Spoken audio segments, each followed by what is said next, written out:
अस्सलामुअलैकुम दोस्तों, अल्लाह ताला हम सब पर अपना रहम फरमाए। लास्ट वीडियो में मैंने आपसे कहा था मैं आपको मार्केटिंग के कुछ उसूल बताऊंगा। तो यार ये बात अपने जहन में रख लें कि जब भी आप मार्केट विज़िट करने के लिए जाएं या आप मार्केट से सामान ख़रीदने के लिए जाएं तो आपने एक ही दुकान से सामान नहीं ख़रीदना। मैं आपको बार बार ये बात कह रहा हूँ कि आपने एक ही दुकान से सामान नहीं ख़रीदना। जितनी हो सके उतनी दुकानें आपने विज़िट करनी है और जहाँ पर आपको सस्ता माल मिलेगा आपने वहीं से ख़रीदारी करनी है। ठीक हो गया। लेकिन ये बात भी साथ में जहन में रखना कि आपने जब कुछ डिज़ाइन आपने नोट कर लेने अपने जहन में कि भाई इनकी कीमत क्या है, साथ साथ आप कोशिश करना कि उसकी क्वालिटी भी अपने जहन में बिठा सकें। दूसरी दुकान पर जाएं तो उसी चीज़ को पकड़ना है और उसकी कीमत मालूम करनी है। अगर उसकी कीमत में आपको फ़र्क महसूस होता है तो आपने उसकी क्वालिटी को भी देखना है। बाज़ औक़ात होता है उसकी क्वालिटी में चेंज होता है, तो स्टार्टिंग पर आपने कोशिश ये करनी है आप जितना हो सके क्वालिटी में फ़र्क महसूस करें। हो सके तो दुकानदार से पूछें कि भाई उसके पास तो 100 रुपये की थी, आपके पास 150 की है, इसकी क्वालिटी में क्या फ़र्क है। तो आपको क्वालिटी बताएगा। फिर कोशिश करना कि पहले वाले के पास जाकर आपने फिर से उसकी क्वालिटी देखनी है, आया कि वाक़तन उसमें फ़र्क है या नहीं है। ठीक है भाई। नंबर 2, उसके बाद आपने भाई कोशिश ये करनी है कि जो होलसेलर है उससे आपने अच्छा रिलेशन बनाना है, उससे आप अपना अच्छा ताल्लुक़ बना सकें ताकि वो अच्छी से अच्छी क्वालिटी की चीज़ आपको निकाल के दे। ये ताल्लुक़ बनने से ही होता है। बाज़ औक़ात ऐसा होता है कि उसके पास डिस्प्ले पे कुछ और चीज़ होती है या बैग पर कुछ और भी पड़ा होता है जो आपको अच्छी कीमत पर मिल जाता है और सस्ता भी मिल जाता है और चीज़ भी अच्छी होती है।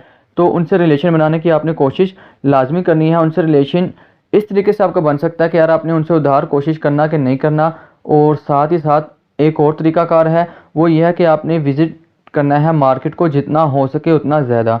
ठीक है। मतलब ये है कि आप अगर 15 दिनों बाद मार्केट जाते हैं तो कोशिश ये करें कि हफ्ते में एक बार लाजमी जाएं। उससे ये होगा कि आप मार्केट में दिखना शुरू हो जाओगे और सब लोग आपको पहचानना शुरू हो जाएंगे कि भाई ये हर हफ्ते आता है माल लेने के लिए। तो उससे आप एक अच्छे दुकानदार नज़र आना शुरू हो जाओगे, चाहे आप थोड़ा सा माल लेने क्यों ना जाओ। ठीक है। लेकिन उससे आपकी पहचान बनना शुरू हो जाएगी होलसेल मार्केट में। ठीक हो गया। और साथ ही साथ मैं बार बार आपसे कहता हूँ कि आपने जितना हो सके अपना एक्सपेंस सेव करना है। ठीक है। ये ना हो आप 20,000 या 25,000 की ख़रीदारी करने जा रहे हो और 2,000 की रोटी खा के आप घर को आ जाओ। तो जितना हो सके अपना एक्सपेंस आपने सेव करना है और साथ ही साथ आपने जितना हो सके उतना सस्ता सामान ख़रीदना है। फ़र्ज़ करें आपको एक चीज़ मिलती है 100 रुपये की और दूसरी दुकान से आपको वो मिलती है 50 रुपये की। ठीक है भाई। तो आप 50 रुपये एक आइटम के पीछे बचा रहे हो और अगर आप फ़र्ज़ करें आप 10 आइटमें लेते हैं तो आप 10 आइटमों के पीछे 500 रुपये बचाओगे। तो यार वो 500 रुपये आपका पर डे का एक्सपेंस स्टॉल पर हो सकता है या आपका वन साइड का रेंट हो सकता है। ठीक हो गया। तो जितना हो सके आपने अपना एक्सपेंस सेव करना है। ठीक हो गया। और साथ आखिर में ये बात याद रखिएगा कि जिस वक्त आप अपना सामान ख़रीद लें तो जिस भी दुकान से आपने सामान ख़रीदना है, जिससे भी आपने सामान ख़रीदना है, सामान ख़रीदने के बाद आपने जब घर को वापसी आने लगना है आपने अपना सारा सामान टैली करना है। एक दफ़ा आपके एक शॉपर बनता है, 2 शॉपर बनते हैं या आपके जितना भी सामान बनता है आपने कोशिश करना अपना सामान टैली करना है। और हो सके तो जिसके पास फ़र्ज़ करें आप किसी दुकानदार को कहते हैं भाई मेरा शॉपर रख लें, मैं वापसी पे आके आपसे माल ले जाता हूँ जिससे आपने ख़रीदा है, तो उसे कहीं भी मेरे शॉपर के ऊपर मेरा नाम लिख दो। ठीक है। तो वो अच्छा तरीक़ाकार हो जाता है। आपको पता होगा आपके इतने बैग बने हैं, आपके इतने शॉपिंग बैग बने हैं या आपके इतनी बोरियां वगैरह बनी हैं, जो भी आपका बना हो सामान, तो वो कोशिश कीजिएगा कि आप अपना सामान टैली कर फिर घर को आएँ। ठीक हो गया। और उसके बाद घर आने के बाद आपने एक और लाजमी कोशिश करनी है, वो ये है कि आपने अपना बिल टैली करना है। ठीक है भाई।